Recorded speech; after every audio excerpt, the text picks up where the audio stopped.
J'ai un TDAH et je m'appelle Hugues Lavigne. Qu'est-ce que c'est un TDAH pour moi? C'est trouble du déficit de l'attention et de l'hyperactivité, avec ou sans hyperactivité.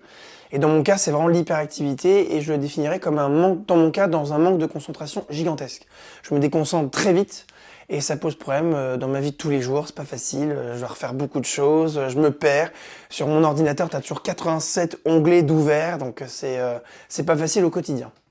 Alors, je l'ai su à peu près, j'ai jamais été diagnostiqué TDAH, parce qu'à l'époque, moi je suis né en 91, donc mes parents, quand j'avais 6 ans, je courais partout, j'étais pas très bon à l'école, je faisais plein de sport. Mes parents se disaient, bon, il y a un petit problème avec lui. Donc du coup, on est allé m'amener voir des psychologues, beaucoup d'orthophonistes, des ORL, des mecs qui font des trucs, passer des camions autour de ton corps pour essayer de te calmer, comprendre pourquoi ça va pas et qu'est-ce qui se passe. Et au final, on a déduit que j'étais hyperactif assez vite, que j'avais un trouble de la concentration qui était très faible. C'est pourquoi j'étais pas très bon à l'école et pourquoi je faisais juste je courais partout, tout le temps, pour aucune raison. Et du coup, pour mes parents, c'était pas très simple. Et moi, donc ça se développe vraiment par rapport à ça. Par exemple, pour travailler chez moi, j'ai un énorme casque en fait sur mes oreilles qui couvre un peu tout le bruit, comme des AirPods, vous savez, qui font un truc où ça enlève un peu le son. Mais moi, j'en ai besoin pour me concentrer. Quand je le mets, justement, je ne pense plus à rien, j'entends plus de bruit. Du coup, je suis complètement là dans mon travail, je peux travailler normalement. Mais j'ai besoin de ça pour me concentrer à fond.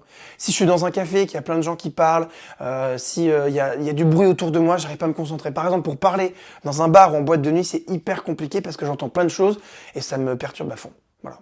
J'ai travaillé dans les clubs de vacances pendant longtemps, donc quand on est géo. J'ai fait ça pendant 8 ans. Et je me suis découvert une passion pour ce métier parce que on se lève à 7 heures du matin, on se couche à 3 heures du matin, on enchaîne énormément de boulot, on fait plein de choses, plein de sports. Et j'ai trouvé ça incroyable. Donc ça m'a révélé un peu dans ce milieu-là. Je montais beaucoup sur scène et je commençais à kiffer faire ça, à danser, à faire des spectacles. Et je me suis dit quand j'ai arrêté, pourquoi pas parler de ma vie en fait et du TDAH. Et petit à petit, je suis monté sur Paris, j'ai fait une école d'humour, j'ai commencé à faire des scènes ouvertes, créer mon spectacle, faire des vidéos par rapport à ça. Et c'est vrai qu'aujourd'hui, ça commence à marcher pas trop mal. Et donc j'en ai fait un spectacle entier où je raconte un peu ma vie, le TDAH, la relation que j'ai avec mes parents, qui est pas toujours facile quand on est parent, quand on a un enfant TDAH. Je parle beaucoup. Voilà, peut-être que je dis trop de trucs, mais tu me dis. Les conseils que je peux donner, c'est que il faut vraiment faire ce qu'on aime. Moi, je sais que c'est une obligation. Le seul moment de ma vie où je suis concentré, c'est quand je fais quelque chose que j'aime. Donc l'humour, j'adore ça, les vidéos, j'adore ça. Je peux passer 4h30 sur un montage non-stop, voire même 12h30 parce que je fais beaucoup de vidéos. Je vais adorer faire ça. Donc je peux passer 12 heures non-stop sans me déconcentrer parce que j'aime ça. Donc je pense que c'est un avantage énorme. Quand on aime quelque chose, on va le faire à fond. Nous, les hyperactifs. Donc vraiment, je pense qu'il faut faire ça, il faut aimer ce qu'on fait.